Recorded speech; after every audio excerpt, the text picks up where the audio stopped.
Welcome to Neuro Frontiers on ReachMD. On this episode, we'll hear from Dr. Jaime Imitola, who's the Vice Chair for Research of the Department of Neurology and the Director of the Division of Multiple Sclerosis and Translational Neuroimmunology at UConn Health. He'll be explaining how clinicians can navigate approved, investigational, and unproven stem cell therapies, which he also discussed at the 2026 Consortium of Multiple Sclerosis Centers annual meeting. Here's Dr. Imitola now. One of the most important issues in the world of stem cells is what we do in the laboratories, in the clinical trials, and the reality for the patients. So still there's a lot of work to be done, and we can differentiate the effort into approved products, stem cell products, right? These are already approved after multiple years of clinical trials that shows that the cells are not only safe, but also effective. You can also have investigational products that are under investigation but not yet approved. And finally, the reality of the stem cells for many of our patients is the so-called unproven stem cells. So at the moment, there are an increase in clinics, not only in the United States, but around the world, that are trying to sell some sort of products that they call stem cell therapies. But in reality, these are not tested, not investigated, and unproven. So what does it mean to patients is that in the meantime, we are trying to solve the significant challenges to bring the stem cell to the actual bedside.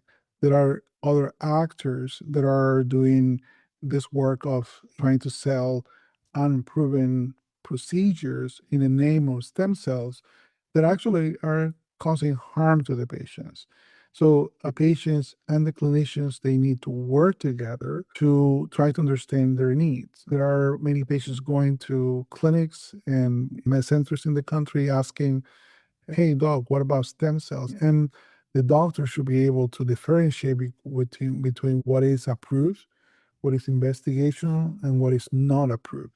Because the outcomes of the unproven stem cell therapy world, or we call that stem cell tourism, is actually very significant, not only for the safety of the patient, but also a financial cost. I mean, many patients go to many places around the world and get no real therapy. They get some products that are not really approved, and they are called stem cells, and they don't have any benefit at the end. But they get enticed to go to those places because they have great websites, very flashy websites, and also they have testimonials of other patients or famous people that are getting this kind of treatments. But in reality, that's not approved and it's not rigorous. I am the chair of education committee for the International Society for Stem Cell Research.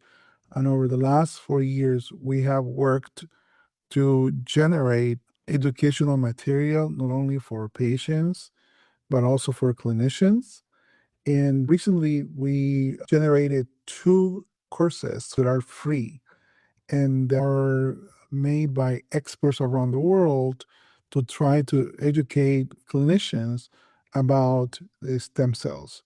And so they are more in tune and capable to have a conversation with patients about what is approved, what is investigational, and what is stem cell tourism.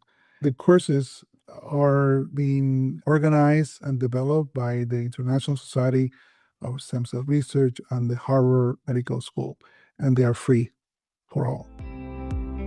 That was Dr. Jaime Imitola talking about how we can navigate approved and unregulated stem cell treatments in multiple sclerosis.